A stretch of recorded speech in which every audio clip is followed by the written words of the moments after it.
Hi all, welcome to our channel turning P S C. അപ്പോൾ നമ്മൾ പഠിച്ചുകൊണ്ടിരിക്കുന്നത് 10th മെയിൻസിന് വേണ്ടിയിട്ടുള്ള ക്വസ്റ്റിനും അതിൻ്റെ അനുബന്ധ ചോദ്യങ്ങളുമാണല്ലേ.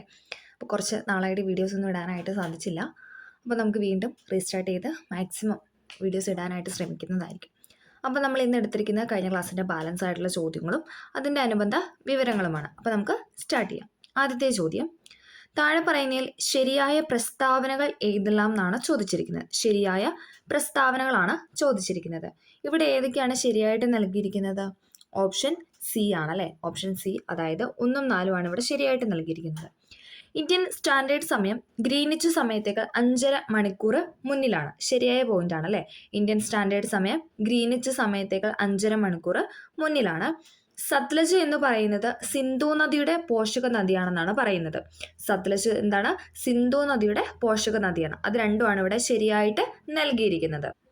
തമിഴ്നാട്ടിലെ കൂടംകുളത്ത് ഒരു ഭൗമ താപോർജ്ജ നിലയം സ്ഥിതി ചെയ്യുന്നു. അത് തെറ്റായ പോയിന്റ് ആണല്ലേ. അത് കൂടംകുളം ആണവ നിലയമാണ് സ്ഥിതി ചെയ്യുന്നത്. ന്യൂക്ലിയർ പ്ലാന്റ് ആണ് അവിടെ സ്ഥിതി ചെയ്യുന്നത്. തമിഴ്നാട്ടിലെ കൂടംകുളത്ത് എന്താണ്? ന്യൂക്ലിയർ പ്ലാന്റ് അഥവാ ആണവോർജ്ജമാണ് സ്ഥിതി ചെയ്യുന്നത്. ഗുജറാത്തിന്റെ തലസ്ഥാനം അഹമ്മദാബാദ് ആണ്. അത് ശരിയായ പോയിന്റ് ആണോ? അത് ഗാന്ധിനഗർ ആണല്ലേ. അഹമ്മദാബാദ് അല്ല, ഗാന്ധിനഗറാണ്. ഓക്കെ, അപ്പം അങ്ങനെ 4 സ്റ്റേറ്റ്മെന്റ്. ഇന്ത്യൻ സ്റ്റാൻഡേർഡ് സമയം ഗ്രീനിച്ച് സമയത്തേക്കാൾ 5.5 മണിക്കൂർ മുന്നിലാണ്. തമിഴ്നാട്ടിലെ കൂടംകുളത്ത് ഒരു ആണവോർജ്ജ നിലയം സ്ഥിതി ചെയ്യുന്നു. ഗുജറാത്തിന്റെ തലസ്ഥാനം എന്ന് പറയുന്നത് ഗാന്ധിനഗറാണ്. സത്ലജ് സിന്ധു നദിയുടെ പോഷക നദിയാണ്. ഓക്കെ, അടുത്ത ചോദ്യം, ഉഷ്ണമേഖലാ ചുഴലിക്കാറ്റുകൾ അറ്റ്ലാന്റിക് മേഖലയിൽ എന്തു പേരിലാണ് അറിയപ്പെടുന്നത്? ഓപ്ഷൻ ഡി ആണ്, ഹരിക്കെയിൻ എന്നാണ് അറിയപ്പെടുന്നത്. ഉഷ്ണമേഖലാ ചുഴലിക്കാറ്റുകൾ അറ്റ്ലാന്റിക് മേഖലയിൽ എന്ത് പേരിലാണ് അറിയപ്പെടുന്നത് എന്ന് ചോദിച്ചാൽ അത് ഹരിക്കെയിൻ എന്നാണ്. അടുത്ത ചോദ്യം, കൊല്ലം മുതൽ കോട്ടപ്പുറം വരെ നീണ്ടുകിടക്കുന്ന ദേശീയ ജലപാത ഏതാണെന്നാണ് ചോദിക്കുന്നത്. കൊല്ലം മുതൽ കോട്ടപ്പുറം വരെ നീണ്ടുകിടക്കുന്ന ദേശീയ ജലപാതയാണ് ഏതെന്ന് പറയുന്നത്? ഓപ്ഷൻ സി, NW3 എന്ന് പറയുന്നത്. NW3 നാഷണൽ വാട്ടർവേ 3 ആണ് കൊല്ലം മുതൽ കോട്ടപ്പുറം വരെ. ഇപ്പോൾ അത് കോഴിക്കോട് വരെ നീട്ടിയിട്ടുണ്ട്. അപ്പോൾ നമുക്ക് ക്വസ്റ്റ്യനിൽ കൊല്ലം മുതൽ കോഴിക്കോട് വരെ എന്ന് പറഞ്ഞാൽ ശരി തന്നെയാണ്. ഓക്കെ, അപ്പോൾ നമുക്ക് എല്ലാം ഒന്ന് പരിചയപ്പെടാം. NW1 ഏത് തൊട്ട് ഏത് വരെയാണ്? അത് അലഹബാദ് ഹാൽഡിയാണ്. അലഹബാദ് ഹാൽഡിയെ ബന്ധിപ്പിക്കുന്നതാണ് NW1 എന്ന് പറയുന്നത്. ഏത് നദി അല്ലെങ്കിൽ ഏത് കനാലാണെന്ന് ചോദിച്ചാൽ ഏതാണ്? ഗംഗ, ഭഗീരഥി, ഹൂഗ്ലിയാണ്. അതിൽ ഗംഗയാണ് ഇമ്പോർട്ടൻ്റ് ആയിട്ട് പറയാനുള്ളത്. ഓക്കെ, അപ്പോൾ നമ്മൾ പറഞ്ഞു NW1 എന്ന് പറയുന്നത് അലഹാബാദ് ഹാൽദിയ. അടുത്തത് NW2 ആണ്. NW2 എന്ന് പറയുന്നത് സാദിയ ധൂബ്രിയാണ്. സാദിയ ധൂബ്രിയാണ് NW2 എന്ന് പറയുന്നത്. NW3 നമ്മൾ പറഞ്ഞല്ലേ, കൊല്ലം മുതൽ കോഴിക്കോട് വരെ അല്ലെ കോട്ടപ്പുറം വരെ എന്ന് പറഞ്ഞാലും ശരി തന്നെയാണ്. നിലവിൽ കോഴിക്കോടേക്ക് നീട്ടിയിട്ടുണ്ട്. ഓക്കെ, NW3 എന്ന് പറയുന്നത് കൊല്ലം ടു കോഴിക്കോട്. അടുത്ത NW4 ആണ്. ഏതാണ്? കാക്കിനഡ പുതുച്ചേരിയാണ്. കാക്കിനഡ പുതുച്ചേരിയെ തമ്മിൽ ബന്ധിപ്പിക്കുന്നതാണ് NW4 എന്ന് പറയുന്നത്. NW5 എന്താണ്? അത് താൽച്ചർ ധാമ്രയാണ്. താൽച്ചർ ധാമ്രയാണ് NW5 എന്ന് പറയുന്നത്. ഒന്നും കൂടെ പറയാം, NW1 റിപ്പീറ്റ് ചെയ്യുന്നത് എക്സാമിന് എപ്പോഴും ചോദിക്കുന്ന ഒരു ക്വസ്റ്റ്യൻ ആയതുകൊണ്ടാണ്. NW1 അലഹബാദ് ഹാൽഡിയ, NW2 എന്ന് പറയുന്ന സാദിയ ധൂബ്രി, NW3 കൊല്ലം കോഴിക്കോട്, NW4 കാക്കിനഡ പുതുച്ചേരി, NW5 എന്ന് പറയുന്നത് താൽച്ചർ ധാമ്രയാണ്. അടുത്ത ചോദ്യം, 2024 ലോക പരിസ്ഥിതി ദിനാഘോഷങ്ങൾക്ക് ആതിഥ്യം വഹിച്ച രാജ്യം ഏതാണെന്നാണ് ചോദിക്കുന്നത്. ഏതാണ്? എല്ലാവർക്കും അറിയാം അല്ലേ, കറണ്ട് അഫെയറുമായി ബന്ധപ്പെട്ട ഒരു ചോദ്യമായിരുന്നു. ഏതാണ്? ഓപ്ഷൻ ബി ആണ്, സൗദി അറേബ്യ ആണ്. 2024 ലോക പരിസ്ഥിതി ദിനാഘോഷങ്ങൾക്ക് ആതിഥേയത്വം വഹിച്ച രാജ്യം ചോദിച്ചാൽ അത് സൗദി അറേബ്യ ആണ്. റിപ്പീറ്റ് ചെയ്ത ചോദ്യമായിരുന്നു. അടുത്ത ചോദ്യം, ഇന്ത്യയിലെ ഹരിത വിപ്ലവത്തിന്റെ ഭാഗമല്ലാത്ത പ്രസ്താവന ഏതാണെന്നാണ് ചോദിച്ചിരിക്കുന്നത്. ഇന്ത്യയിലെ ഹരിത വിപ്ലവത്തിന്റെ ഭാഗമല്ലാത്ത പ്രസ്താവന. ഇവിടെ ഉത്തരം എന്ന് പറയുന്നത് ഓപ്ഷൻ ഡി ആണ്. Option D. 1ഉം 2ഉം 3ഉം ശരിയാണ്. 4ാമത്തെ സ്റ്റേറ്റ്മെന്റ് തെറ്റാണ്. അപ്പം നമുക്ക് ഹരിത വിപ്ലവവുമായി ബന്ധപ്പെട്ട സ്റ്റേറ്റ്മെന്റ് വായിക്കും. ആധുനിക സാങ്കേതികവിദ്യ ഉപയോഗിച്ച് കാർഷികോൽപാദനത്തിൽ വൻ വർധനവ് സൃഷ്ടിച്ചു. ശരിയായ പോയിന്റ് ആണ് അല്ലേ. ഇന്ത്യയിലെ ഹരിത വിപ്ലവത്തിന് എന്താണ്? ആധുനിക സാങ്കേതികവിദ്യ ഉപയോഗിച്ച് കാർഷികോൽപാദനത്തിൽ വൻ വർധനവ് സൃഷ്ടിച്ചു. ഭക്ഷ്യോൽപാദന രംഗത്ത് ഇന്ത്യ സ്വയം പര്യാപ്തത കൈവരിച്ചു. ഇമ്പോർട്ടൻ്റ് ആയ പോയിന്റ് ആണല്ലേ. ഭക്ഷ്യോൽപാദന രംഗത്ത് എന്താണ്? ഹരിത വിപ്ലവത്തോടു കൂടി ഇന്ത്യ സ്വയം പര്യാപ്തത കൈവരിച്ചു. ജലസേചന സൗകര്യങ്ങൾ, അത്യുൽപാദന ശേഷിയുള്ള വിത്തിനങ്ങൾ, രാസവളങ്ങൾ, രാസകീടനാശിനികൾ എന്നിവ വ്യാപകമായി ഉപയോഗിക്കപ്പെട്ടു. അതും ശരിയായ പോയിന്റ് ആണല്ലേ. ജലസേചന സൗകര്യങ്ങൾ, അത്യുൽപാദന ശേഷിയുള്ള വിത്തിനങ്ങൾ, രാസവളങ്ങൾ, രാസകീടനാശിനികൾ എന്നിവ വ്യാപകമായി ഉപയോഗിക്കപ്പെട്ടു. ഇതെല്ലാം പറയുന്നത് എന്താണ്? ഹരിത വിപ്ലവവുമായി ബന്ധപ്പെട്ടാണ്. 1ാം പഞ്ചവത്സര പദ്ധതി മുതൽ ഹരിത വിപ്ലവം ആരംഭിച്ചു എന്ന് പറയുന്നു. അത് തെറ്റായ പോയിന്റ് ആണ് അല്ലേ? അത് 3ാം പഞ്ചവത്സര പദ്ധതിയാണ് അല്ലേ? 3ാം പഞ്ചവത്സര പദ്ധതിയായിരുന്നു ഏതെന്ന് പറയുന്നത് ഹരിത വിപ്ലവം നടത്തിയ സമയ കാലഘട്ടം എന്ന് പറയുന്നത്. 1961 മുതൽ 66 വരെയുള്ള 3ാം പഞ്ചവത്സര പദ്ധതിയുടെ ടൈമിലായിരുന്നു ഇന്ത്യയിലെ ഹരിത വിപ്ലവം വന്നത് അല്ലേ? ഹരിത വിപ്ലവത്തിന്റെ പിതാവ് എന്നറിയപ്പെടുന്ന ആരാണ്? അത് MS സ്വാമിനാഥനാണ് അല്ലേ? എപ്പോഴും ചോദിക്കുന്നതാണ്. ഹരിത വിപ്ലവത്തിന്റെ പിതാവ് എന്നറിയപ്പെടുന്നത് MS സ്വാമിനാഥനാണ്. അടുത്ത ചോദ്യം, ഗോതമ്പ്, നെല്ല്, ചോളം, പയർവർഗ്ഗങ്ങൾ എന്നിവ ഇന്ത്യയിലെ പ്രധാന 4 ഭക്ഷ്യവിളകളാണ്. 2022-23 കണക്കുകൾ പ്രകാരം ഇവയുടെ ഉൽപാദനത്തിന്റെ തോതനുസരിച്ചുള്ള ശരിയായ സ്ഥാനക്രമം കണ്ടെത്താനാണ് പറഞ്ഞിരിക്കുന്നത്. ഓക്കെ, 22-23 കണക്ക് പ്രകാരമുള്ള സ്ഥാനമാണ് ഇവിടെ ചോദിച്ചിരിക്കുന്നത്. ഉത്തരമെന്ന് പറയുന്നത് ഓപ്ഷൻ ബി ആണ്. Option B. 1ാം സ്ഥാനം ആർക്കാണ്? അത് നെല്ലിനാണ് അല്ലേ? എല്ലാവർക്കും അറിയാം 1ാം സ്ഥാനം എന്ന് പറയുന്നത് നെല്ലിനാണ്. 2ാം സ്ഥാനം ഓഫ് കോഴ്സ് ആർക്കാണ്? ഗോതമ്പിന് തന്നെയാണ് അല്ലേ? 2ാം സ്ഥാനം ഗോതമ്പാണ്. ഇനി 3ഉം 4ഉം കൂടെ പഠിച്ചു വയ്ക്കാം. 3ാം സ്ഥാനം ചോളത്തിനും 4ാം സ്ഥാനം ആർക്ക് തന്നെയാണ്? പയർവർഗ്ഗത്തിനുമാണ്. ഓക്കെ, 1ാം സ്ഥാനം നെല്ല്, 2ാം സ്ഥാനം ഗോതമ്പ്, 3 ചോളം, 4 പയർവർഗ്ഗങ്ങൾ. അടുത്ത ചോദ്യം, റിസർവ് ബാങ്ക് ഓഫ് ഇന്ത്യയുമായി ബന്ധപ്പെട്ട് 2 പ്രസ്താവനകൾ നൽകിയിരിക്കുന്നു. ഇവയെ സംബന്ധിച്ചുള്ള ശരിയായ ഓപ്ഷൻ കണ്ടെത്താനാണ് പറഞ്ഞിരിക്കുന്നത്. ഓക്കെ, 2 പ്രസ്താവന തന്നിട്ടുണ്ട്. അതിൽ ശരിയോ തെറ്റോ എന്നാണ് ചോദിച്ചിരിക്കുന്നത്. ഉത്തരമെന്ന് പറയുന്നത് ഓപ്ഷൻ എ ആണ്. 2 പ്രസ്താവന ഇവിടെ നൽകിയിരിക്കുന്നത് ശരിയാണ്. റിസർവ് ബാങ്ക് ഓഫ് ഇന്ത്യയുടെ ഒരു പ്രധാന പണനയ ഉപാധിയാണ് റിപ്പോ റേറ്റ് എന്ന് പറയുന്നത്. റിസർവ് ബാങ്ക് ഓഫ് ഇന്ത്യയുടെ ഒരു പ്രധാന പണനയ ഉപാധിയാണ് ഏത്? Repo rate. 2024 ഏപ്രിൽ മാസത്തിൽ ചേർന്ന റിസർവ് ബാങ്ക് ഓഫ് ഇന്ത്യയുടെ പണനയ സമിതി റിപ്പോ റേറ്റ് 6.50% നിലനിർത്താൻ തീരുമാനിച്ചു. രണ്ടും ശരിയായ സ്റ്റേറ്റ്മെന്റ് തന്നെയാണ്. റിസർവ് ബാങ്ക് ഓഫ് ഇന്ത്യയുടെ ഒരു പ്രധാന പണനയ ഉപാധിയാണ് റിപ്പോ റേറ്റ് എന്ന് പറയുന്നത്. 2024 ഏപ്രിൽ മാസത്തിൽ ചേർന്ന റിസർവ് ബാങ്ക് ഓഫ് ഇന്ത്യയുടെ പണനയ സമിതി റിപ്പോ റേറ്റ് 6.5% നിലനിർത്താനായിട്ട് തീരുമാനിച്ചു. എന്താണ് റിപ്പോ റേറ്റ് എന്ന് പറയുന്നത്? റിസർവ് ബാങ്ക് വാണിജ്യ ബാങ്കുകൾക്ക് നൽകുന്ന ഹ്രസ്വകാല വായ്പകൾക്ക് ഈടാക്കുന്ന പലിശയുടെ നിരക്കിനെയാണ് റിപ്പോ റേറ്റ് എന്ന് പറയുന്നത്. എന്താണ്? റിസർവ് ബാങ്ക് ഓഫ് ഇന്ത്യ എന്താണ്? വാണിജ്യ ബാങ്കുകൾക്ക് നൽകുന്ന ഹ്രസ്വ കാലയളവുകൾക്കുള്ള വായ്പ, അതായത് കുറച്ചു കാലഘട്ടത്തിലേക്ക് അവർക്ക് വായ്പ നൽകും. വാണിജ്യ ബാങ്കുകൾക്കൊക്കെ റിസർവ് ബാങ്ക് വായ്പ നൽകും. അതിന് ഈടാക്കുന്ന നൽകുന്ന വായ്പയ്ക്ക് ഈടാക്കുന്ന പലിശയുടെ നിരക്കിനെയാണ് റിപ്പോ റേറ്റ് എന്ന് പറയുന്നത്. ഓക്കെ, റിപ്പോ റേറ്റ് എന്ന് പറയുന്നത്. പണപ്പെരുപ്പം കൂടി നിൽക്കുന്ന സാഹചര്യങ്ങളിൽ റിസർവ് ബാങ്ക് റിപ്പോ നിരക്ക് വർദ്ധിപ്പിക്കാറുണ്ട്. പണച്ചുരുക്കമുള്ള സാഹചര്യങ്ങൾ റിസർവ് ബാങ്ക് റിപ്പോ റേറ്റ് കുറയ്ക്കാറുമുണ്ട്. 2 രീതിയുണ്ട്. പണപ്പെരുപ്പം കൂടി നിൽക്കുന്ന സാഹചര്യങ്ങൾ റിസർവ് ബാങ്ക് റിപ്പോ റേറ്റ് കൂട്ടാറുണ്ട് അല്ലെങ്കിൽ വർദ്ധിപ്പിക്കാറുണ്ട്. പണച്ചുരുക്കമുള്ള സാഹചര്യങ്ങളിൽ റിസർവ് ബാങ്ക് റിപ്പോ റേറ്റ് കുറയ്ക്കാറുമുണ്ട്. ഓക്കെ, അപ്പോൾ അതേപോലെ തന്നെ ഇനി റിവേഴ്സ് റിപ്പോ ഉണ്ട്. റിപ്പോ റേറ്റ് പോലെ തന്നെ റിവേഴ്സ് റിപ്പോ റേറ്റും കൂടെ ഉണ്ട്. അതും കൂടെ ജസ്റ്റ് ഒന്ന് ഓർത്ത് വയ്ക്കാം. വാണിജ്യ ബാങ്കുകൾ നൽകുന്ന പണത്തിന് റിസർവ് ബാങ്ക് കൊടുക്കേണ്ടി വരുന്ന പലിശ നിരക്കിനാണ് റിവേഴ്സ് റിപ്പോ നിരക്ക് എന്ന് പറയുന്നത്. നമ്മൾ പറഞ്ഞു റിപ്പോ റേറ്റ് എന്തായിരുന്നു?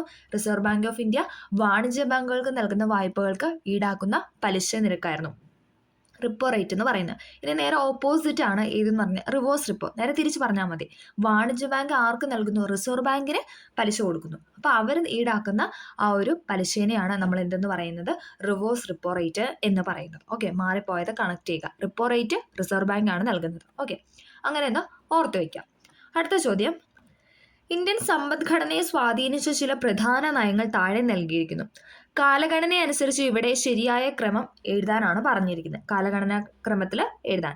ഏതാണ് ഉത്തരം എന്ന് പറയുന്നത്? ഓപ്ഷൻ ഡി ആണ്. ഓക്കെ, ഓപ്ഷൻ ഡി ആണ് ഉത്തരം എന്ന് പറയുന്നത്. ആസൂത്രണ കമ്മീഷന്റെ രൂപീകരണം, ഭൂപരിഷ്കരണം, ബാങ്ക് ദേശസാൽക്കരണം, 500,000 നോട്ടുകളുടെ നിരോധനം. ഓക്കെ, ഇതാണ് ആ ഒരു കാലഘട്ടം എന്ന് പറയുന്നത്. അപ്പം ആസൂത്രണ കമ്മീഷന്റെ രൂപീകരണം ഏതു വർഷമായിരുന്നു? 1950 മാർച്ച് 15 ആസൂത്രണ കമ്മീഷന്റെ രൂപീകരണം എന്ന് പറയുന്നത് അല്ലെ? 1950 മാർച്ച് 15. ആസൂത്രണ കമ്മീഷന്റെ ആസ്ഥാനം ചോദിച്ചാൽ അതെവിടെയാണ്? അത് ന്യൂഡൽഹിയാണ് അല്ലെ? യോജന ഭവൻ ന്യൂഡൽഹിയിലാണ് ആസൂത്രണ കമ്മീഷന്റെ ആസ്ഥാനം എന്ന് പറയുന്നത്. ഇനി അധ്യക്ഷൻ ചോദിക്കുകയാണെങ്കിൽ അത് പ്രധാനമന്ത്രിയാണ് അല്ലെ? ആസൂത്രണ കമ്മീഷന്റെ അധ്യക്ഷൻ എന്ന് പറയുന്നത് അത് പ്രധാനമന്ത്രിയാണ്. ആസൂത്രണ കമ്മീഷന്റെ ആദ്യത്തെ അധ്യക്ഷൻ ചോദിക്കുകയാണെങ്കിൽ അത് ജവഹർലാൽ നെഹ്റു ആണ് അല്ലെ? ആസൂത്രണ കമ്മീഷന്റെ ആദ്യത്തെ അധ്യക്ഷൻ എന്ന് പറയുന്നത് നെഹ്റു ആയിരുന്നു. ഇനി അവസാനത്തെ ചോദിക്കുകയാണെങ്കിൽ അത് നരേന്ദ്രമോദിയാണ് അല്ലേ. അവസാനത്തെ ആസൂത്രണ കമ്മീഷന്റെ ചെയർമാൻ ആരായിരുന്നു എന്ന് ചോദിച്ചാൽ അത് നരേന്ദ്രമോദിയായിരുന്നു. ആസൂത്രണ കമ്മീഷന്റെ ആദ്യത്തെ ഉപാധ്യക്ഷൻ ആരായിരുന്നു? അത് ഗുൽസാർലാൽ നന്ദയായിരുന്നു. ചോദിച്ചിട്ടുണ്ടേ, PYQ ആണ്. ആസൂത്രണ കമ്മീഷന്റെ ആദ്യത്തെ ഉപാധ്യക്ഷൻ എന്ന് പറയുന്നത് ഗുൽസാർലാൽ നന്ദയായിരുന്നു. പഞ്ചവത്സര പദ്ധതികളുടെ രൂപരേഖ തയ്യാറാക്കി നൽകുന്നതായിരുന്നു ആസൂത്രണ കമ്മീഷൻ എന്ന് പറയുന്നത്. ഇതൊരു ഉപദേശക സമിതിയായിരുന്നു അല്ലെ. ആസൂത്രണ കമ്മീഷൻ എന്ന് പറയുന്നത് ഭരണഘടനാ സ്ഥാപനമാണോ? അല്ല അല്ലെ, അതൊരു ഉപദേശക സമിതിയാണ്. പഞ്ചവത്സര പദ്ധതികളുടെ രൂപരേഖ തയ്യാറാക്കുന്നതായിരുന്നു ആസൂത്രണ കമ്മീഷൻ എന്ന് പറയുന്നത്. ഓക്കെ, അത്രയും കാര്യങ്ങളൊന്ന് ഓർത്തു വെക്കുക. അപ്പോൾ ആ ഒരു പോയിന്റ് പറഞ്ഞപ്പോൾ പറഞ്ഞതാണ്. ഇനി അടുത്ത നമ്മൾ പറഞ്ഞ ഏതായിരുന്നു? ഭൂപരിഷ്കരണമായിരുന്നു. ഏതാണ് വർഷം? 1953-54 കാലഘട്ടത്തിലായിരുന്നു ഇന്ത്യയിൽ ഭൂപരിഷ്കരണ നിയമം എന്ന് പറയുന്നത്. ഓക്കെ, ഭൂപരിഷ്കരണ നിയമം വന്നത് 1953-54. അപ്പം രണ്ടാമത്തെ ഡേറ്റ് നമ്മൾ പറഞ്ഞു. ആദ്യത്തേതായിരുന്നു ആസൂത്രണ കമ്മീഷൻ 1950, ദെൻ ഭൂപരിഷ്കരണം 53. അടുത്തത് ഏതാണ്? അത് ബാങ്ക് ദേശസാൽക്കരണമാണ് അല്ലേ. അതേതായിരുന്നു വർഷം? അത് 69 അല്ലേ. 1969 ബാങ്ക് ദേശസാൽക്കരണം നടന്നത്. 1969 14 ബാങ്കിനെയാണ് അല്ലേ ദേശസാൽക്കരിച്ചത്. 14 ബാങ്കുകളെയായിരുന്നു ആ സമയം ദേശസാൽക്കരിച്ചത്. ഇനി 500-1000 നോട്ടുകളുടെ നിരോധനം, അത് ഏതാണ് വർഷം? 2016 അല്ലേ. 2016 500-1000 നോട്ടുകളുടെ നിരോധനം എന്ന് പറയുന്നത്. അപ്പോൾ ആസൂത്രണ കമ്മീഷൻ 50, ഭൂപരിഷ്കരണം 53, 69 ബാങ്ക് ദേശസാൽക്കരണം, 500-1000 നോട്ടുകളുടെ നിരോധനം എന്ന് പറയുന്നത് 2016. ഓക്കെ, ക്ലിയർ ആയില്ലേ? അടുത്ത ചോദ്യം, നൽകിയിരിക്കുന്ന പ്രസ്താവനകൾ ശ്രദ്ധിച്ച് ശരിയായ ഓപ്ഷൻ തിരഞ്ഞെടുക്കാനാണ് പറഞ്ഞിരിക്കുന്നത്. ഇവിടെയും ശരിയായത് തെറ്റായതാണ് ചോദിച്ചിരിക്കുന്നത്. ആൻസർ എന്ന് പറയുന്നത് ഓപ്ഷൻ എ ആണ്. പ്രസ്താവന 1ഉം 2ഉം ശരിയാണ്. പ്രസ്താവന 2 പ്രസ്താവന 1ന്റെ വിശദീകരണവുമാണെന്നാണ് പറഞ്ഞിരിക്കുന്നത്. ഓക്കെ, അപ്പോൾ നമുക്ക് നോക്കാം. സാമ്പത്തിക വളർച്ച കൈവരിക്കുക എന്നത് പഞ്ചവത്സര പദ്ധതികളുടെ പ്രധാന ലക്ഷ്യങ്ങളിൽ ഒന്നായിരുന്നു. ശരിയായ പോയിന്റ് ആണ് അല്ലേ. സാമ്പത്തിക വളർച്ച കൈവരിക്കുക എന്ന് പറയുന്നത് എന്താണ്? പഞ്ചവത്സര പദ്ധതികളുടെ പ്രധാന ലക്ഷ്യങ്ങളിൽ ഒന്നായിരുന്നു. രാഷ്ട്രത്തിന്റെ സാമ്പത്തിക വളർച്ചയ്ക്ക് അടിത്തറ പാകിയതും ത്വരിതപ്പെടുത്തിയതുമായ നിരവധി പദ്ധതികൾ 12ാം പഞ്ചവത്സര പദ്ധതികളിലൂടെ രാജ്യത്ത് നടപ്പിലാക്കിയെന്ന് പറഞ്ഞു. അതും ശരിയായ പോയിന്റ് ആണ് അല്ലേ. രാഷ്ട്രത്തിന്റെ സാമ്പത്തിക വളർച്ചയ്ക്ക് അടിത്തറ പാകിയതും ത്വരിതപ്പെടുത്തിയതുമായ നിരവധി പദ്ധതികളായിരുന്നു 12ാം പഞ്ചവത്സര പദ്ധതികളിലൂടെ രാജ്യത്ത് നടപ്പിലാക്കിയത്. അപ്പം 2 സ്റ്റേറ്റ്മെന്റും ഇവിടെ ശരിയായിട്ടാണ് നൽകിയിരിക്കുന്നത്. അടുത്ത ചോദ്യം, നീതി ആയോഗിന്റെ ചില സംരംഭങ്ങളും അവയുടെ ലക്ഷ്യങ്ങളും താഴെ നൽകിയിരിക്കുന്നു. ഓരോ സംരംഭത്തിന്റെയും ലക്ഷ്യത്തെ സൂചിപ്പിക്കുന്ന ഓപ്ഷൻ കണ്ടെത്താനാണ് പറഞ്ഞിരിക്കുന്നത്. ഓക്കെ, അപ്പോൾ ചേരുംപടി ചേർക്കുക എന്നുള്ള രീതിയിലാണ് ഇവിടെ തന്നിരിക്കുന്നത്. ഉത്തരം എന്ന് പറയുന്നത് ഓപ്ഷൻ സി ആണ്. ഓപ്ഷൻ സി ആണ് ഉത്തരമായിട്ട് നൽകിയിരിക്കുന്നത്. അടൽ ഇന്നൊവേഷൻ മിഷൻ ഏതാണ്? ഓപ്ഷൻ ബി ആണ്. സംരംഭകത്വം, നവീന ആശയ രൂപീകരണം എന്നിവ ത്വരിതപ്പെടുത്തുക എന്ന ലക്ഷ്യത്തോടു കൂടി സംരംഭം വന്നതാണ് ഇതെന്ന് പറയുന്നത് അടൽ ഇന്നൊവേഷൻ മിഷൻ എന്ന് പറയുന്നത്. ഓക്കെ, അടൽ ഇന്നൊവേഷൻ മിഷൻ എന്ന് പറയുന്നത് സംരംഭകത്വം, നവീന ആശയ രൂപീകരണം എന്നിവ ത്വരിതപ്പെടുത്തുക. അടുത്തത് ഏതാണ്? മെഥനോൾ സമ്പദ്ഘടന. മെഥനോൾ സമ്പദ്ഘടന എന്ന് പറയുന്നത് നമുക്കത് വെച്ചിട്ട് കണക്ട് ചെയ്യാം. എണ്ണ ഇറക്കുമതി ബില്ല് അതായത് അതിന്റെ ചെലവ് കുറയ്ക്കുക എന്നതാണ്. എണ്ണ ഇറക്കുമതി ബില്ലിന്റെ ചെലവ് കുറയ്ക്കുക എന്നതായിരുന്നു മെഥനോൾ സമ്പദ്ഘടന എന്നുകൊണ്ട് ഉദ്ദേശിക്കുന്നത്. എന്താണ്? എണ്ണ ഇറക്കുമതി ബില്ലിന്റെ ചെലവ് കുറയ്ക്കുക. അടുത്ത സഹകരണ ഫെഡറലിസം, സംസ്ഥാനങ്ങളുടെ പ്രവർത്തനങ്ങൾ ഏകോപിപ്പിക്കുക. എന്താണ്? സഹകരണ ഫെഡറലിസം എന്നതുകൊണ്ട് ഉദ്ദേശിച്ച അല്ലെങ്കിൽ അതിന്റെ ലക്ഷ്യം എന്ന് പറയുന്നത് സംസ്ഥാനങ്ങളുടെ പ്രവർത്തനങ്ങൾ ഏകോപിപ്പിക്കുക എന്നതായിരുന്നു. സംസ്ഥാനങ്ങളുടെ പ്രവർത്തനങ്ങൾ ഏകോപിപ്പിക്കുക. അടുത്ത ശൂന്യ ക്യാമ്പയിൻ, അതേതാണ്? ഇലക്ട്രിക് വാഹനങ്ങൾ പ്രോത്സാഹിപ്പിച്ച് വായു മലിനീകരണം കുറയ്ക്കുക. ഇലക്ട്രിക് വാഹനങ്ങൾ പ്രോത്സാഹിപ്പിച്ച് വായു മലിനീകരണം കുറയ്ക്കുക എന്ന ലക്ഷ്യത്തോടു കൂടിയിട്ടാണ് ശൂന്യ ക്യാമ്പയിൻ നിലവിൽ വന്നത്. ഓക്കെ, അപ്പം അടൽ ഇന്നൊവേഷൻ മിഷൻ എന്ന് പറയുന്ന സംരംഭകത്വം, നവീനാശയ രൂപീകരണം എന്നിവ ത്വരിതപ്പെടുത്തുക. മെഥനോൾ സമ്പദ്ഘടന, എണ്ണ ഇറക്കുമതി ബില്ല് കുറയ്ക്കുക. സഹകരണ ഫെഡറലിസം, സംസ്ഥാനങ്ങളുടെ പ്രവർത്തനങ്ങൾ ഏകോപിപ്പിക്കുക. ശൂന്യ ക്യാമ്പയിൻ എന്ന് പറഞ്ഞാൽ ഇലക്ട്രിക് വാഹനങ്ങൾ പ്രോത്സാഹിപ്പിച്ച് വായു മലിനീകരണം കുറയ്ക്കുക. അപ്പം ഇതാണ് ശരിയായ ക്രമം എന്ന് പറയുന്നത്. അപ്പം നമുക്ക് നീതി ആയോഗിനെ കുറിച്ച് 1-2 ചോദ്യങ്ങൾ അല്ലെ ചോദിച്ചിട്ടുള്ള 1-2 PYQ പറയാം. നീതി ആയോഗിന്റെ ആദ്യത്തെ വൈസ് ചെയർമാൻ ആരാണ്? PYQ ആണേ. നീതി ആയോഗിന്റെ ആദ്യത്തെ വൈസ് ചെയർമാൻ എന്ന് പറയുന്നത് അരവിന്ദ് പനഗരിയാണ്. മറ്റൊരു ചോദ്യമാണ്, ആസൂത്രണ കമ്മീഷന്റെ പുതിയ പേരെന്താണ്? ആസൂത്രണ കമ്മീഷന്റെ പുതിയ പേരാണ് ഏത്? നീതി ആയോഗ് എന്ന് പറയുന്നത്. ആസൂത്രണ കമ്മീഷന്റെ പുതിയ പേരാണ് നീതി ആയോഗ്. മറ്റൊരു ചോദ്യമാണ്, നീതി ആയോഗിന്റെ അധ്യക്ഷൻ ആരാണ്? നീതി ആയോഗ് നമ്മൾ പറഞ്ഞായിരുന്നു ആസൂത്രണ കമ്മീഷന്റെ അധ്യക്ഷൻ ആരായിരുന്നു? അത് പ്രധാനമന്ത്രിയാണ് അല്ലേ. അപ്പൊ അതേപോലെ തന്നെ നീതി ആയോഗിന്റെ അധ്യക്ഷൻ എന്ന് പറയുന്നതും ആര് തന്നെയാണ്? പ്രധാനമന്ത്രി തന്നെയാണ്. ബ്രാൻഡിങ് ഇന്ത്യ എന്ന കൃതി ആരുടേതാണെന്ന് ചോദിച്ചിട്ടുണ്ട്. അത് ആരുടെയാണ്? അമിതാഭ് കാന്തിൻ്റെ കൃതിയാണ്. ബ്രാൻഡിങ് ഇന്ത്യ എന്ന് പറയുന്നത് അമിതാഭ് കാന്തിൻ്റെ കൃതിയാണ്. ഇന്ത്യയിൽ സാമ്പത്തിക ആസൂത്രണ സംവിധാനമായ നീതി ആയോഗ് നിലവിൽ വന്നത് എന്നാണെന്ന് എപ്പോഴും ചോദിക്കാറുണ്ട്. എന്നാണ് നീതി ആയോഗ് നിലവിൽ വന്നത്? നീതി ആയോഗ് നിലവിൽ വന്നത് 2015 ജനുവരി 1-നാണ്. 2015 ജനുവരി 1-നാണ് നീതി ആയോഗ് നിലവിൽ വന്നത്. നീതി ആയോഗിന്റെ ഉപാധ്യക്ഷനെ നിയമിക്കുന്നത് ആരാണ്? നീതി ആയോഗിന്റെ ഉപാധ്യക്ഷനെ നിയമിക്കുന്നത് പ്രധാനമന്ത്രിയാണ് അല്ലെ. നീതി ആയോഗിന്റെ ഉപാധ്യക്ഷനെ നിയമിക്കുന്നത് അത് പ്രധാനമന്ത്രിയാണ്. നീതി ആയോഗിന്റെ ആസ്ഥാനം എവിടെയാണ്? നമ്മൾ പറഞ്ഞു ആസൂത്രണ കമ്മീഷന്റെ ആസ്ഥാനം എവിടെയായിരുന്നു? ന്യൂഡൽഹിയാണ് അല്ലേ. അപ്പം അതേപോലെ തന്നെ നീതി ആയോഗിന്റെ ആസ്ഥാനം എന്ന് പറയുന്നത് ന്യൂഡൽഹി തന്നെയാണ്. നീതി ആയോഗിന്റെ ആസ്ഥാനം എന്ന് പറയുന്നത് ന്യൂഡൽഹിയാണ്. 2022 നീതി ആയോഗ് ഇന്ത്യ ഇന്നൊവേഷൻ ഇൻഡെക്സിൽ ഒന്നാമതെത്തിയ സംസ്ഥാനം ചോദിച്ചാൽ അത് ഏതാണ്? അത് കർണാടകയാണ്. കേരളമല്ല, കർണാടകയാണ്. 2022 നീതി ആയോഗ് ഇന്ത്യ ഇന്നൊവേഷൻ ഇൻഡെക്സിൽ ഒന്നാമതെത്തിയ സംസ്ഥാനമാണ് കർണാടക എന്ന് പറയുന്നത് അല്ലേ. ഓക്കെ, അപ്പം നമ്മൾ ഇത്രയും പോയിന്റ്സ് ആണ് പറയുന്നത്. ഒന്നും കൂടെ പറയാം. നീതി ആയോഗിന്റെ അധ്യക്ഷൻ എന്ന് പറയുന്നത് ആരാണ്? അത് പ്രധാനമന്ത്രിയാണ്. ഉപാധ്യക്ഷനെ നിയമിക്കുന്നതും പ്രധാനമന്ത്രി തന്നെയാണ്. 2015 ജനുവരി 1-നാണ് നീതി ആയോഗ് നിലവിൽ വന്നത്. ബ്രാൻഡിങ് ഇന്ത്യ എന്ന കൃതി ആരുടേതെന്ന് വെച്ച് കഴിഞ്ഞാൽ അത് അമിതാഭ് കാന്തിൻ്റെയാണ്. പിന്നെ നമ്മൾ പറഞ്ഞ പോയിന്റാണ് 2022 നീതി ആയോഗ് ഇന്ത്യ ഇന്നൊവേഷൻ ഇൻഡെക്സിൽ ഒന്നാമതെത്തിയ സംസ്ഥാനമാണ് കർണാടക എന്ന് പറയുന്നത്. അടുത്ത ചോദ്യത്തിലോട്ട് കടക്കാം. 1991 നടപ്പിലാക്കിയ പുത്തൻ സാമ്പത്തിക നയവുമായി ബന്ധപ്പെട്ട ശരിയായ പ്രസ്താവന കണ്ടെത്താനാണ് പറഞ്ഞിരിക്കുന്നത്. പുത്തൻ സാമ്പത്തിക നയവുമായി ബന്ധപ്പെട്ട ശരിയായ പ്രസ്താവന ഏതാണ്? ശരിയായിട്ട് കൊടുത്തിരിക്കുന്ന ഓപ്ഷൻ ഡി ആണ്. 2, 3 ഇവിടെ ശരിയായിട്ട് നൽകിയിരിക്കുന്നത്. ഇന്ത്യൻ സമ്പദ്ഘടനയെ ഉദാരവൽക്കരിച്ച ആഗോള കമ്പോളവുമായി സംയോജിപ്പിക്കുക. ശരിയായ പോയിന്റ് ആയിരുന്നു അല്ലെ. ഇന്ത്യൻ സമ്പദ്ഘടനയെ ഉദാരവൽക്കരിച്ച് ആഗോള കമ്പോളവുമായി സംയോജിപ്പിക്കുക. പൊതുമേഖലാ സ്ഥാപനങ്ങളെ സ്വകാര്യവൽക്കരിക്കുക. അതും ശരിയായ പോയിന്റാണ്. 91 പുത്തൻ സാമ്പത്തിക നയവുമായി ബന്ധപ്പെട്ട പോയിന്റ്സ് ആണ്. ഇന്ത്യൻ സമ്പദ്ഘടനയെ ഉദാരവൽക്കരിച്ച് ആഗോള കമ്പോളവുമായി സംയോജിപ്പിക്കുക. പൊതുമേഖലാ സ്ഥാപനങ്ങളെ സ്വകാര്യവൽക്കരിക്കുക. പുത്തൻ സാമ്പത്തിക നയം നിലവിൽ വന്നത് നമ്മൾ പറഞ്ഞല്ലേ 1991 1991 ജൂലൈ 24 പുത്തൻ സാമ്പത്തിക നയം നിലവിൽ വന്നത്. ഇന്ത്യയിൽ പുത്തൻ സാമ്പത്തിക നയം അല്ലെങ്കിൽ ന്യൂ എക്കോണമിക് റിഫോംസ് സ്വീകരിച്ചത് PV നരസിംഹറാവു ഗവൺമെന്റിന്റെ കാലത്തായിരുന്നു. ഇന്ത്യയിൽ എന്താണ് പുത്തൻ സാമ്പത്തിക നയം സ്വീകരിച്ചത് PV നരസിംഹറാവു ഗവൺമെന്റിന്റെ കാലത്തായിരുന്നു.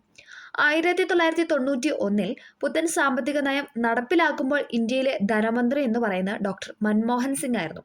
1991 പുത്തൻ സാമ്പത്തിക നയം നടപ്പിലാക്കുമ്പോൾ ഇന്ത്യയിലെ ധനമന്ത്രി ആരാണെന്ന് വെച്ചാൽ അത് ഡോക്ടർ മൻമോഹൻ സിംഗ് ആണ്. പുത്തൻ സാമ്പത്തിക നയത്തിന്റെ പിതാവായിട്ട് അറിയപ്പെടുന്നതും ആര് തന്നെയാണ്? ഡോക്ടർ മൻമോഹൻ സിംഗ് ആണ്. ഇനി നിലവിൽ വന്ന ഡേറ്റ് ആണ് നമ്മൾ പറഞ്ഞത് 91 ജൂലൈ 24. 1991 ജൂലൈ 24 പുത്തൻ സാമ്പത്തിക നയം നിലവിൽ വന്നത്. സാമ്പത്തിക പ്രതിസന്ധിയുടെ കാരണങ്ങൾ എന്തൊക്കെയായിരുന്നു? രാജ്യത്തിന്റെ കൈവശമുള്ള വിദേശ നാണ്യ ശേഖരം 2 ആഴ്ചത്തേക്ക് പോലും ആവശ്യമായ ഇറക്കുമതിക്ക് തികയുമായിരുന്നില്ല. അത് തന്നെയായിരുന്നു എന്ന് പറയുന്നത് പ്രതിസന്ധിയുടെ കാരണം എന്ന് പറയുന്നത്. മറ്റൊരു കാരണമാണ് നിത്യോപയോഗ സാധനങ്ങളുടെ വില കുതിച്ചു ഉയരുന്നു. നിത്യോപയോഗ സാധനങ്ങളുടെ വില എന്താണ്? കുതിച്ചു ഉയരുന്നു. വിദേശ കടത്തിന്റെ തിരിച്ചടവ് നടത്താൻ ഗവൺമെന്റിന് കഴിഞ്ഞിരുന്നില്ല.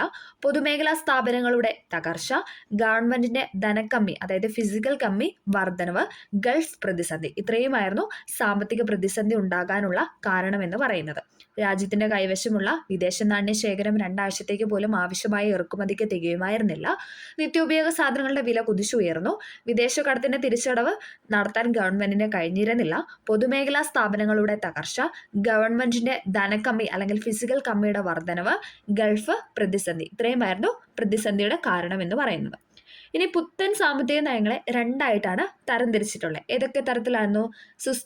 സുസ്ഥിരവൽക്കരണ നടപടികൾ അതായത് സ്റ്റെബിലൈസേഷൻ മെഷേഴ്സിലൂടെ, പിന്നെ സ്ട്രക്ചറൽ റിഫോം മെഷേഴ്സ് അതായത് ഘടനാപരമായ ക്രമീകരണ നടപടികളിലൂടെ. അങ്ങനെ പുത്തൻ സാമ്പത്തിക നയങ്ങളെ 2ആയിട്ടാണ് തരംതിരിച്ചിട്ടുള്ളത്. ഓക്കെ, നമുക്ക് അത്രയും ഡീറ്റെയിൽ ആയിട്ടൊന്നും ചോദിച്ച് കണ്ടിട്ടില്ല. ആ ഒരു പോയിന്റ്സ് ഒന്ന് ജസ്റ്റ് ഓർത്ത് വെച്ചാൽ മതി. ഇനി നമുക്ക് ഇതുമായി ബന്ധപ്പെട്ട് PYQആയിട്ട് ചോദിച്ച 1-2 ചോദ്യങ്ങളും കൂടെ ഒന്ന് പറയാം.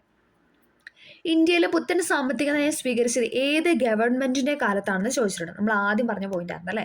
PV നരസിംഹറാവു ഗവൺമെന്റിന്റെ സമയത്തായിരുന്നു ഇന്ത്യയിൽ പുത്തൻ സാമ്പത്തിക നയം സ്വീകരിച്ചത്. PYQആയിട്ട് ചോദിച്ചാണ് ICDSന്റെ ഒരു ചോദ്യമായിരുന്നു അതെന്ന് പറയുന്നത്. പുറംവാങ്ങൽ അഥവാ ഔട്ട്സോഴ്സിംഗ് താഴെ പറയുന്നതിൽ ഏതുമായി ബന്ധപ്പെട്ടിരിക്കുന്നു എന്ന് ചോദിച്ചിട്ടുണ്ട്. അത് ആഗോളവൽക്കരണവുമായി ബന്ധപ്പെട്ട ചോദ്യമാണ്. ബീറ്റ് ഫോറസ്റ്റിൻ്റെ ചോദ്യമാണ്. പുറംവാങ്ങൽ അഥവാ ഔട്ട്സോഴ്സിംഗ് താഴെ പറയുന്നതിൽ ഏതുമായിട്ട് ബന്ധപ്പെട്ടിരിക്കുന്നു, അതായത് ഉദാരവൽക്കരണം, സ്വകാര്യവൽക്കരണം, ആഗോളവൽക്കരണം എന്ന് തന്നിട്ടുണ്ട്. അതിൽ ഏതായിട്ടാണ് ബന്ധപ്പെട്ടതെന്ന് ചോദിച്ചു കഴിഞ്ഞാൽ അത് ആഗോളവൽക്കരണവുമായി ബന്ധപ്പെട്ടതാണ്. മറ്റൊരു ചോദ്യമാണ്, ഇന്ത്യയിൽ 1991 മുതൽ നടപ്പിലാക്കിയ സാമ്പത്തിക പരിഷ്കരണങ്ങളിൽ പെടാത്തത് ഏതെന്ന് ചോദിച്ചിട്ടുണ്ട്. ഇതിൽ 4 പോയിന്റ് തന്നിട്ടുണ്ട്. സ്വകാര്യവൽക്കരണം, ഭൂപരിഷ്കരണം, ആഗോളവൽക്കരണം, ഉദാരവൽക്കരണം. ഏതാണ് നമുക്കത് കേൾക്കുമ്പോൾ തന്നെ അറിയാം അല്ലേ? ഭൂപരിഷ്കരണമായിരുന്നു. സ്വകാര്യവൽക്കരണവും ആഗോളവൽക്കരണം, ഉദാരവൽക്കരണം എന്നൊക്കെ തന്നെയായിരുന്നു 91 മുതൽ നടപ്പിലാക്കിയ സാമ്പത്തിക പരിഷ്കാരങ്ങളിൽ പെടുന്നതായിരുന്നു അല്ലേ? സ്വകാര്യവൽക്കരണം, ആഗോളവൽക്കരണം, ഉദാരവൽക്കരണം എന്ന് പറഞ്ഞിരുന്നത്. ഓക്കെ, അപ്പോൾ ഇത്രയും പോയിന്റ്സ് ആണ് ഇതുമായിട്ട് ബന്ധപ്പെട്ട് ചോദിച്ചിട്ടുള്ളത്. ഓക്കെ, അടുത്ത ചോദ്യത്തിലോട്ട് കടക്കാം. ഇന്ത്യൻ ഭരണഘടനാ ഡ്രാഫ്റ്റിംഗ് കമ്മിറ്റിയെക്കുറിച്ച് ശരിയായ പ്രസ്തുത താഴെ പറയുന്നവയിൽ ഏതാണെന്നാണ് ചോദിച്ചിരിക്കുന്നത്. ശരിയായ പോയിന്റ്സ് ആണ് ഇവിടെ ചോദിച്ചിരിക്കുന്നത്. ഏതാണ് ഉത്തരമെന്ന് പറയുന്നത്? ഓപ്ഷൻ എ ആണ്. 1ഉം 3ഉമാണ് ഇവിടെ ശരിയായിട്ട് നൽകിയിരിക്കുന്നത്. ഡോക്ടർ BR അംബേദ്കർ ആയിരുന്നു അധ്യക്ഷൻ എന്ന് പറയുന്നത്. എപ്പോഴും ചോദിക്കുന്ന ഒരു പോയിന്റ് ആണ് അല്ലേ? ഡ്രാഫ്റ്റിംഗ് കമ്മിറ്റിയുമായി ബന്ധപ്പെട്ട ചോദ്യം എപ്പോഴും മാറാറുണ്ട്. അപ്പം ഡ്രാഫ്റ്റിംഗ് കമ്മിറ്റിയുടെ ചെയർമാൻ ആരെന്ന് പറയുന്നത്, അല്ലെങ്കിൽ അധ്യക്ഷനാണ് ആരെന്ന് പറയുന്നത് ഡോക്ടർ BR അംബേദ്കർ എന്ന് പറയുന്നത്. പിന്നെ രണ്ടാമത് ശരിയായ ഒരു പോയിന്റ് ആണ് എന്ന് പറഞ്ഞാൽ 7 അംഗങ്ങളെ ഉൾപ്പെടുത്തി രൂപീകരിക്കപ്പെട്ട കമ്മിറ്റി ആയിരുന്നു അല്ലെ? അതും ശരിയായ പോയിന്റ് ആണ്. 7 അംഗങ്ങളായിരുന്നു ഡ്രാഫ്റ്റിംഗ് കമ്മിറ്റിയിൽ ഉണ്ടായിരുന്നത്. ഭരണഘടനാ നിർമ്മാണ സഭയിലെ 22 കമ്മിറ്റികളിൽ പ്രധാനപ്പെട്ട ഒരു കമ്മിറ്റിയായിരുന്നു ഏതെന്ന് പറയുന്നത്? ഡ്രാഫ്റ്റിംഗ് കമ്മിറ്റി എന്ന് പറയുന്നത്. എപ്പോഴും ചോദിക്കുന്നതാണ്, കൊണ്ട് പഠിച്ചേക്കണേ. ഭരണഘടനാ നിർമ്മാണ സഭയിലെ 22 കമ്മിറ്റികളിൽ ഏറ്റവും പ്രധാനപ്പെട്ട കമ്മിറ്റിയായിരുന്നു ഡ്രാഫ്റ്റിംഗ് കമ്മിറ്റി. വിവിധ കമ്മിറ്റികളുടെ നിർദ്ദേശങ്ങളും അഭിപ്രായങ്ങളും പരിഗണിച്ച് ഭരണഘടനയുടെ കരട് രൂപം സമർപ്പിക്കുന്നതിന് വേണ്ടി രൂപീകരിക്കപ്പെട്ട കമ്മിറ്റിയായിരുന്നു ഡ്രാഫ്റ്റിംഗ് കമ്മിറ്റി എന്ന് പറയുന്നത്. എന്താണ്? വിവിധ കമ്മിറ്റികളുടെ നിർദ്ദേശങ്ങളും അഭിപ്രായങ്ങളും പരിഗണിച്ച് ഭരണഘടനയുടെ കരട് രൂപം സമർപ്പിക്കുന്നതിന് വേണ്ടിയിട്ട് രൂപീകരിച്ച ഒരു കമ്മിറ്റിയായിരുന്നു ഏത്? ഡ്രാഫ്റ്റിംഗ് കമ്മിറ്റി എന്ന് പറയുന്നത്. ഡ്രാഫ്റ്റിംഗ് കമ്മിറ്റി രൂപീകരിക്കപ്പെട്ട അല്ലെങ്കിൽ നിയമിക്കപ്പെട്ട വർഷമാണ് 1947 ഓഗസ്റ്റ് 29 എന്ന് പറയുന്നത്. ഇവിടെ തെറ്റായിട്ടാണ് നൽകിയിരിക്കുന്നത്. 46 നൽകിയിരിക്കുന്നത്, തെറ്റാണ്. 47 1947 ഓഗസ്റ്റ് 29. ഡേറ്റ് കറക്റ്റ് ആയിരുന്നു, പക്ഷേ വർഷം തെറ്റായിട്ടാണ് നൽകിയിരിക്കുന്നത്. ഓക്കെ, അപ്പം 1947 ഓഗസ്റ്റ് 29 ഡ്രാഫ്റ്റിംഗ് കമ്മിറ്റി നിയമിച്ചത്. ഡ്രാഫ്റ്റിംഗ് കമ്മിറ്റിയുടെ അംഗസംഖ്യ എന്ന് പറയുന്നത് 7 അത് ശരിയായിട്ട് ഇവിടെ തന്നിട്ടുണ്ടല്ലേ? ഡ്രാഫ്റ്റിംഗ് കമ്മിറ്റിയുടെ അംഗസംഖ്യ എന്ന് പറയുന്നത് 7. ഡ്രാഫ്റ്റിംഗ് കമ്മിറ്റിയുടെ അധ്യക്ഷൻ ഡോക്ടർ BR അംബേദ്കർ, അതും ഇവിടെ ശരിയായിട്ട് നൽകിയിട്ടുണ്ട്. ഡ്രാഫ്റ്റിംഗ് കമ്മിറ്റിയുടെ അധ്യക്ഷൻ എന്ന് പറയുന്നത് ഡോക്ടർ BR അംബേദ്കർ ആയിരുന്നു. ഇനി മറ്റ് അംഗങ്ങൾ ആരൊക്കെയാണെന്ന് നമുക്കൊന്ന് നോക്കാം. നമ്മൾ പറഞ്ഞ 7 പേരുണ്ടായിരുന്നു അല്ലേ? അപ്പം doctor BR Ambedkar, KM Munshi, Muhammad Saadulla, Alladi Krishnaswami Ayyar, N Gopalaswami Ayyangar, DP Khaitan, BL Mitter. ഇങ്ങനെ 7 പേരായിരുന്നു ഡ്രാഫ്റ്റിംഗ് കമ്മിറ്റിയിലെ അംഗങ്ങൾ എന്ന് പറയുന്നത്. BR Ambedkar, KM Munshi, Muhammad Saadulla, Alladi Krishnaswami Ayyar, N Gopalaswami Ayyangar, DP Khaitan, BL Mitter. അതിൽ 2 പേര് മാറിയിട്ടുണ്ട്. ഒരാൾ മരണമടഞ്ഞു, ഒരാൾ അതിൽ നിന്ന് ആ കമ്മിറ്റിയിൽ നിന്ന് രാജിവെച്ചു. ഓക്കെ, അപ്പോൾ അതും കൂടെ നമുക്ക് ജസ്റ്റ് ഒന്ന് പറയാം. DP ഖെയ്ത്താൻ അന്തരിച്ചതോടെ പകരമായിട്ട് ഡ്രാഫ്റ്റിംഗ് കമ്മിറ്റിയിൽ അംഗമായ വ്യക്തിയാണ് TT കൃഷ്ണമാചാരി എന്ന് പറയുന്നത്. അപ്പം DP ഖെയ്ത്താൻ അന്തരിച്ചതോടുകൂടി അദ്ദേഹത്തിന് പകരമായിട്ട് ഡ്രാഫ്റ്റിംഗ് കമ്മിറ്റിയിൽ അംഗമായ വ്യക്തിയാണ് TT കൃഷ്ണമാചാരി എന്ന് പറയുന്നത്. ഇനി അതേസമയം BL മിത്തർ എന്താണ് ചെയ്തത്? അദ്ദേഹം രാജിവെച്ചതോടുകൂടി ഡ്രാഫ്റ്റിംഗ് കമ്മിറ്റിയിൽ അംഗമായ വ്യക്തിയാണ് N മാധവറാവു എന്ന് പറയുന്നത്. BL മിത്ര രാജിവെച്ചതോടുകൂടി ഡ്രാഫ്റ്റിംഗ് കമ്മിറ്റിയിൽ അംഗമായ വ്യക്തിയാണ് ആര്? N മാധവറാവു എന്ന് പറയുന്നത്. അങ്ങനെ ടോട്ടൽ 7 പേരായിരുന്നു, അല്ലെങ്കിൽ 7 അംഗങ്ങളായിരുന്നു ഡ്രാഫ്റ്റിംഗ് കമ്മിറ്റിയിൽ ഉണ്ടായിരുന്നത്. 47 ഓഗസ്റ്റ് 29 നിയമിച്ചത്. 7 അംഗങ്ങളായിരുന്നു. അധ്യക്ഷൻ എന്ന് പറയുന്നത് അംബേദ്കർ ആയിരുന്നു. ഓക്കെ, അപ്പം പല കമ്മിറ്റികളുടെയും കൂടെ ചേർത്ത് അല്ലെ ആ ഒരു കരട് രൂപം തയ്യാറാക്കാൻ വേണ്ടിയിട്ട് രൂപീകരിച്ച ഒരു കമ്മിറ്റി ആയിരുന്നു ഇത് ഡ്രാഫ്റ്റിംഗ് കമ്മിറ്റി എന്ന് പറയുന്നത്. ഇമ്പോർട്ടൻ്റ് ആണ്, എപ്പോഴും ചോദിക്കുന്നതാണ്. അടുത്ത ചോദ്യത്തിലോട്ട് കടക്കാം.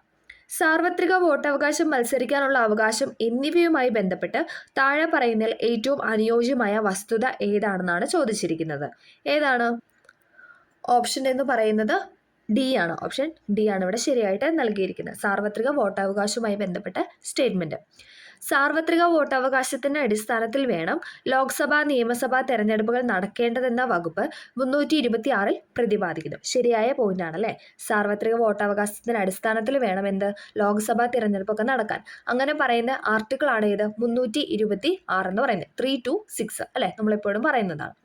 അതേപോലെ തന്നെ 1989 61 ഭേദഗതിയിലൂടെ വോട്ടവകാശത്തിനുള്ള പ്രായം എന്താണ് 21 നിന്നും 18 കുറച്ചു. 21 18 കുറച്ച ഭേദഗതിയാണ് എപ്പോഴും ചോദിക്കാറുണ്ട്. ഏതാണ്? 61 ഭേദഗതി. ഏതാണ് വർഷം? 89. 1989 61 ഭേദഗതിയിലൂടെയാണ് ഇതെന്ന് പറയുന്നത് വോട്ടവകാശത്തിന്റെ പ്രായം 21 നിന്നും 18 കുറച്ചത്. അടുത്ത ചോദ്യം, രാജ്യസഭയുടെ പ്രത്യേക അധികാരങ്ങളെ സംബന്ധിക്കുന്ന ശരിയായ പ്രസ്താവന ഏതാണെന്നാണ് ചോദിച്ചിരിക്കുന്നത്. രാജ്യസഭയുടെ പ്രത്യേക അധികാരങ്ങളെ സംബന്ധിക്കുന്ന ശരിയായ പ്രസ്താവന ഏതാണ്? ഓപ്ഷൻ ബി ആണ്. 1, 2 ഇവിടെ ശരിയായിട്ട് നൽകിയിരിക്കുന്നത്. സംസ്ഥാനങ്ങളെ ബാധിക്കുന്ന എല്ലാ പ്രശ്നങ്ങളും രാജ്യസഭയുടെ അംഗീകാരത്തിനും പരിഗണനയ്ക്കും വിടണം. ശരിയായ പോയിന്റാണ് അല്ലേ? സംസ്ഥാനങ്ങളുടെ കൗൺസിൽ എന്നാണ് രാജ്യസഭ അറിയപ്പെടുന്നത്. ഓക്കെ, അപ്പം സംസ്ഥാനങ്ങളെ ബാധിക്കുന്ന എല്ലാ പ്രശ്നങ്ങളും രാജ്യസഭയുടെ അംഗീകാരത്തിനും പരിഗണനയ്ക്കും വിടണം. സംസ്ഥാന പട്ടികയിലെ വിഷയങ്ങൾ രാജ്യത്തിന്റെ പൊതു താല്പര്യം പരിഗണിച്ച് യൂണിയൻ ലിസ്റ്റിലോ കൺകറന്റ് ലിസ്റ്റിലോ മാറ്റണമെങ്കിൽ അതിന് രാജ്യസഭയുടെ അംഗീകാരം വേണമെന്നാണ് പറയുന്നത്. ആ 2 സ്റ്റേറ്റ്മെന്റ് ആണ് ശരിയായിട്ട് നൽകിയിരിക്കുന്നത്. രാജ്യസഭയെക്കുറിച്ച് പ്രതിപാദിക്കുന്ന ആർട്ടിക്കിൾ ചോദിച്ചാൽ അത് ഏതാണ്? അത് 80 അങ്ങനെ ചോദിച്ചു കണ്ടിട്ടില്ല, എന്നാലും ഒന്ന് ഓർത്ത് വെക്കുക. രാജ്യസഭയെക്കുറിച്ച് പ്രതിപാദിക്കുന്ന ആർട്ടിക്കിളാണ് ആർട്ടിക്കിൾ 80 എന്ന് പറയുന്നത്. ഇന്ത്യൻ പാർലമെന്റിന്റെ ഉപരിസഭയാണ് ഇത് രാജ്യസഭ എന്ന് പറയുന്നത്. ഇന്ത്യൻ പാർലമെന്റിന്റെ ഉപരിസഭയായിട്ട് അറിയപ്പെടുന്നതാണ് രാജ്യസഭ. സംസ്ഥാനങ്ങളുടെയും കേന്ദ്രഭരണ പ്രദേശങ്ങളുടെയും പ്രതിനിധികളും ഇന്ത്യൻ രാഷ്ട്രപതി നാമനിർദ്ദേശം ചെയ്യുന്ന വ്യക്തികളും ഉൾപ്പെടുന്നതാണ് രാജ്യസഭ എന്ന് പറയുന്നത്. സംസ്ഥാനങ്ങളുടെയും കേന്ദ്രഭരണ പ്രദേശങ്ങളുടെയും പ്രതിനിധികളും ഇന്ത്യൻ രാഷ്ട്രപതി നാമനിർദ്ദേശം ചെയ്യുന്ന വ്യക്തികളും ഉൾപ്പെടുന്നതാണ് രാജ്യസഭ. രാജ്യസഭ നിലവിൽ വന്നത് എന്നാണെന്ന് ചോദിച്ചാൽ അത് 1952 ഏപ്രിൽ 3 52 ഏപ്രിൽ 3 രാജ്യസഭ നിലവിൽ വന്നത്. ആദ്യത്തെ സമ്മേളനം നടന്നത് 52 മെയ് 13 ഓക്കെ. ഇന്ത്യയിലെ സംസ്ഥാനങ്ങളെ പ്രതിനിധീകരിക്കുന്ന സഭയാണ് ഏത്? രാജ്യസഭ എന്ന് പറയുന്നത്. അതുകൊണ്ട് തന്നെ കൗൺസിൽ ഓഫ് സ്റ്റേറ്റ് അല്ലെങ്കിൽ സംസ്ഥാനങ്ങളുടെ കൗൺസിലാണ് രാജ്യസഭ അറിയപ്പെടുന്നത്. കൗൺസിൽ ഓഫ് സ്റ്റേറ്റ് എന്നോ സംസ്ഥാനങ്ങളുടെ കൗൺസിലോ എന്നൊക്കെ അറിയപ്പെടുന്നത് ഏതാണ്? അത് രാജ്യസഭയാണ്. കൗൺസിൽ ഓഫ് സ്റ്റേറ്റ് എന്ന പേര് രാജ്യസഭ സ്വീകരിച്ചത് അല്ലെങ്കിൽ രാജ്യസഭ എന്ന് മാറ്റിയത് എന്താണെന്ന് വെച്ചാൽ അത് 54 രാജ്യസഭ ഒരു സ്ഥിരം സഭയാണ്. രാജ്യസഭയ്ക്ക് എന്താണ്? കാലാവധി ഇല്ല. രാജ്യസഭ എന്ന് പറയുന്നത് ഒരു സ്ഥിരം സഭയാണ്. നമുക്ക് എപ്പോഴും സ്റ്റേറ്റ്മെന്റ് ആയിട്ട് ചോദിക്കാറുണ്ട് 6 വർഷം കാലയളവ് എന്നൊക്കെ പറഞ്ഞാൽ അത് തെറ്റാണ്. രാജ്യസഭ എന്ന് പറയുന്നത് ഒരു സ്ഥിരം സഭയാണ്. രാജ്യസഭയ്ക്ക് കാലാവധിയില്ല.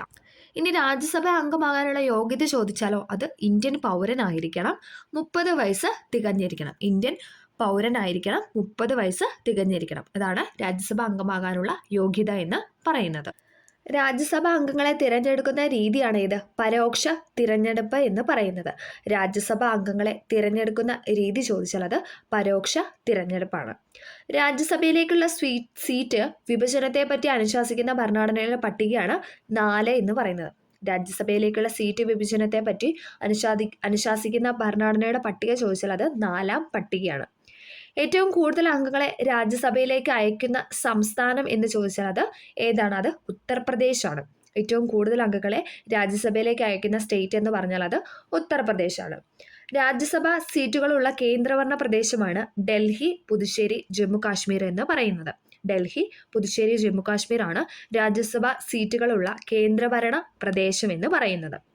കേരളത്തിൽ എത്ര രാജ്യസഭാ സീറ്റ് ഉണ്ട്? കേരളത്തിൽ 9 രാജ്യസഭാ സീറ്റാണ് ഉള്ളത്. കേരളത്തിൽ 9 രാജ്യസഭാ സീറ്റാണ് ഉള്ളത്. രാജ്യസഭയിലെ പരമാവധി സീറ്റുകളുടെ എണ്ണം എന്ന് പറയുന്നത് എത്രയാണ്? അത് 250 ഇമ്പോർട്ടൻ്റ് ആണ്. രാജ്യസഭയിലെ പരമാവധി സീറ്റുകളുടെ എണ്ണം എന്ന് പറയുന്നത് 250 തിരഞ്ഞെടുക്കപ്പെടുന്ന രാജ്യസഭാ അംഗങ്ങൾ എത്ര പേരാണ്? അത് 238 238 പേരാണ് തിരഞ്ഞെടുക്കുന്നത്. ഇനി ബാക്കി 12 പേര് എന്താണ്? അത് രാഷ്ട്രപതി നാമനിർദ്ദേശം ചെയ്യുന്നതാണ് അല്ലേ. ബാക്കി 12 പേര് എന്ന് പറയുന്നത് രാഷ്ട്രപതി നാമനിർദ്ദേശം ചെയ്യുന്നതാണ്. കലാ, ശാസ്ത്രം, സാഹിത്യം, സാമൂഹിക സേവന മേഖലകളിൽ നിന്നും 12 അംഗങ്ങളെയാണ് രാഷ്ട്രപതി നാമനിർദ്ദേശം ചെയ്യുന്നത്. എന്താണ്? കലാ, ശാസ്ത്രം, സാഹിത്യം, സാമൂഹിക സേവന മേഖലകളിൽ നിന്നും 12 അംഗങ്ങളെയാണ് രാജ്യസഭയിലേക്ക് രാഷ്ട്രപതി നാമനിർദ്ദേശം ചെയ്യുന്നത്. അങ്ങനെ മൊത്തം 250 അംഗങ്ങളാണ് രാജ്യസഭയിലുള്ളത്. അപ്പോൾ ഇത്രയാണ് നമുക്ക് ഈ ഒരു ചോദ്യവുമായി ബന്ധപ്പെട്ട് പറയാനുള്ളത്. അപ്പോൾ നമ്മൾ ഇന്നത്തെ ക്ലാസ് ഇവിടെ വൈൻഡപ്പ് ചെയ്യുകയാണ്. എല്ലാവർക്കും വീഡിയോ ഹെൽപ്ഫുൾ ആയെന്ന് വിചാരിക്കുന്നു. ബാക്കി ചോദ്യങ്ങൾ നമ്മൾ അടുത്ത ക്ലാസ്സുകളിലായിട്ട് അപ്ലോഡ് ചെയ്യുന്നതായിരിക്കും. വീഡിയോ ഇഷ്ടമാവുകയാണെങ്കിൽ തീർച്ചയായും ലൈക്ക് ചെയ്ത് സപ്പോർട്ട് ചെയ്യുക. അതോടൊപ്പം എന്ത് ഡൗട്ട് ഉണ്ടെങ്കിലും നിങ്ങൾക്ക് കമൻ്റായിട്ട് രേഖപ്പെടുത്താം. അപ്പോൾ okay, have A nice day. Thank